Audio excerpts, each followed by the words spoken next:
If you want to add a bot to your Telegram channel, this step-by-step tutorial will show you the easiest way to do it.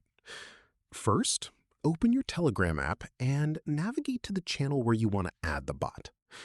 Now, tap on your channel name at the top of the screen to access the channel settings. Next, go to the Administrator section.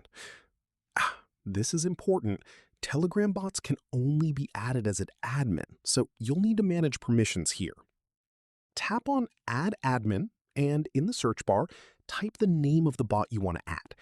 For example, you can search for a popular moderation bot, like Rosebot, to help manage messages and automate tasks in your Telegram channel. Once you select the bot, you'll see several permission options. Make sure to enable the permissions based on what you want the bot to do, like managing messages, adding users, or controlling channel settings. After selecting the permissions, tap on Done. That's it. Your bot is now successfully added to your Telegram channel.